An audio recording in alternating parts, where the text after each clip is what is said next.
Just when you thought you have seen it all, today we are going over to the Edmonton Journal because Jim Matheson, primarily noted Oilers beat reporter, went out there and wrote about two other Canadian teams that may or may not be able to strike up a trade. Let's head over to this article published about a week ago by Matheson, as we had said. This is the Edmonton Oilers Notebook. Mattias Ekholm on an offensive tear with 15 points in 10 games played. I mean, when those go in, you know you're having some sort of a streak or something is going on. I don't know why it is, said Ekholm. Now, this article will be linked in the description, and if you're a fan of the Calgary Flames and Ottawa Senators, you're not going to get anything of value from the title and headline of this article. It seems to be an Edmonton Oilers piece through and through. But if you scroll down in this piece past the Mattias Ekholm conversation, you'll see a few interesting conversations about other teams, and in particular, there's one just a few miles south of Edmonton in the Calgary Flames.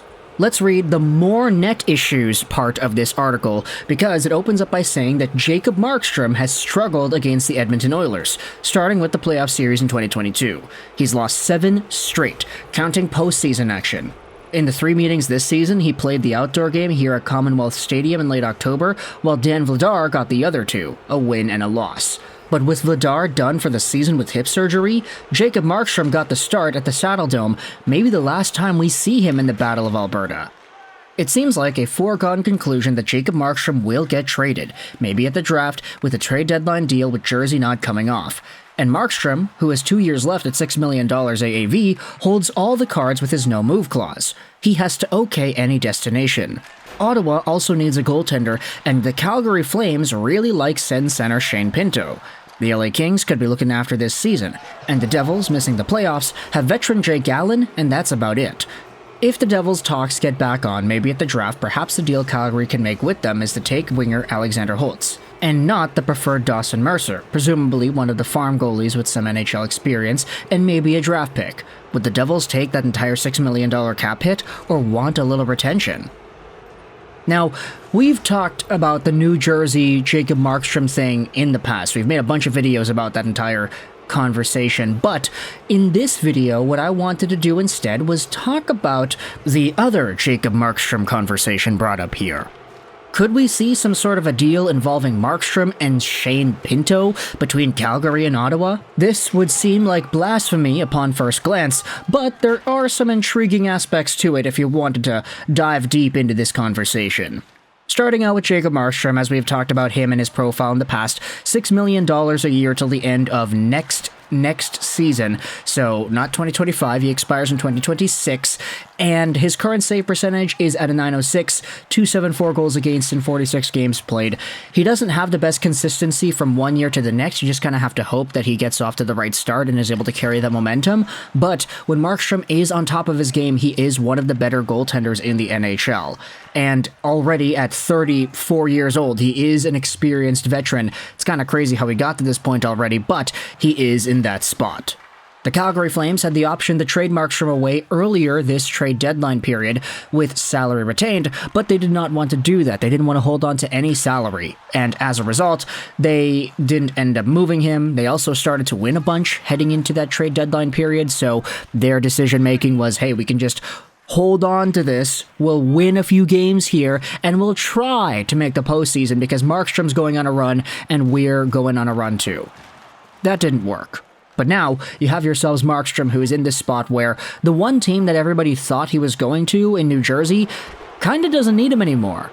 I mean, what would be the point in getting both Jake Allen and Jacob Markstrom rather than just getting one? They already made their commitment, they got Jake Allen, he's been doing okay, so who knows if that's really the move in New Jersey.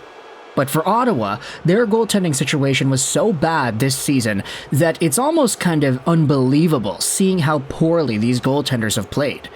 They had 3 guys suit up for them this season. Joonas Korpisalo had 53 games played, 891 save percentage, and a 325 goals against. My gosh, that's terrible.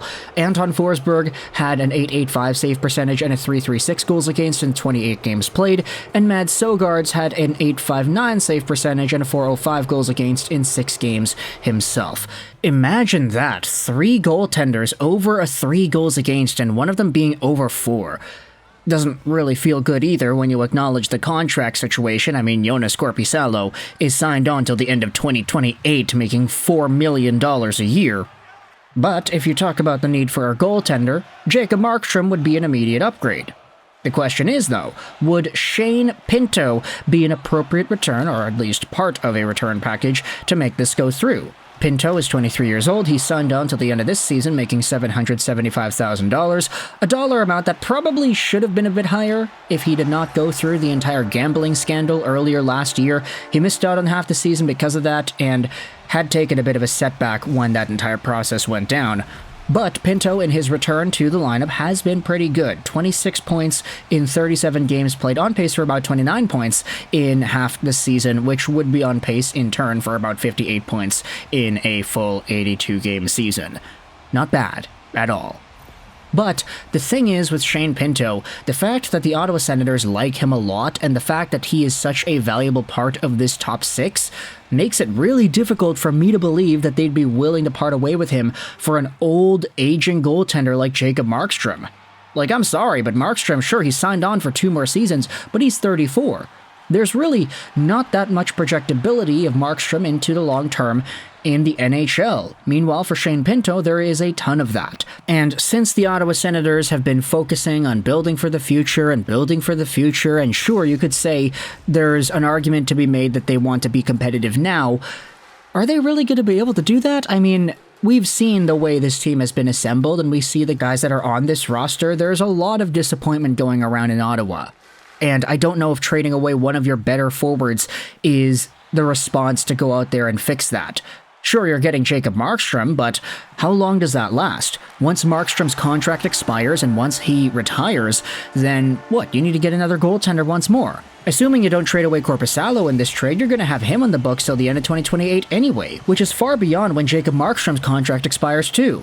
So I don't really get this entire idea of trading Marky away for Pinto of all things, but if you're a Calgary Flames fan, of course I could understand that there would be interest there. Hey, you need to bolster up your forward core, you just got a whole bunch of defensemen, you traded all these guys away for D-men, but now getting a forward to solidify your top 6 into the future would be pretty helpful, and Pinto's a pretty good one, all gambling issues aside. It's just not really a trade that I think would make much sense for the Ottawa Senators, especially when you consider what potential other options would exist in net. And also there's the entire idea where Markstrom would need to okay a trade to Ottawa if he were to get moved, and would he really be interested in doing that? I mean, we have seen other rumors about him maybe going to other American teams, maybe going to a team in the East, who really knows, but like, Ottawa? I don't know if he'd be willing to do that, not gonna lie. Now, to finish off this video, we'll go over on the Spectres Hockey from April 9th, because what Lyle Richardson does in this piece is he gives his own opinions about the Markstrom-Pinto thing. Take a look at this conversation here. You know who else really likes Pinto? The Ottawa Senators. They intend on signing the RFA this summer. Pinto told The Athletic's Ian Mendes that he wants to stay in Ottawa and he hopes to get a new deal done soon. The Sens probably aren't on Markstrom's list of preferred trade destinations. He's probably not interested in joining a rebuilding club at this stage in his career. So, let me know your thoughts in the comment section below. How do you feel about Edmonton Oilers beat reporter Jim Matheson going out there and talking about Calgary Flames and Ottawa Senators trade talk, bringing up the idea of Markstrom for Pinto in some capacity and whether or not this trade could go through? If you're a fan of the Sens or of the Flames, what are your opinions on this entire thing, and do you think it's actually plausible? Or would you much prefer the Senators stick it out with a Korpisalo and or for Jacob Markstrom to get traded elsewhere? If he does get traded elsewhere, what do you think he gets on the market in exchange for the Calgary Flames? Do you think he gets something in the talent range of a Shane Pinto, a young prospect/forward who can contribute on an NHL roster right now? Or is that price a little bit too rich? Let me know your thoughts in the comment section below. I hope you enjoyed this video. And bye.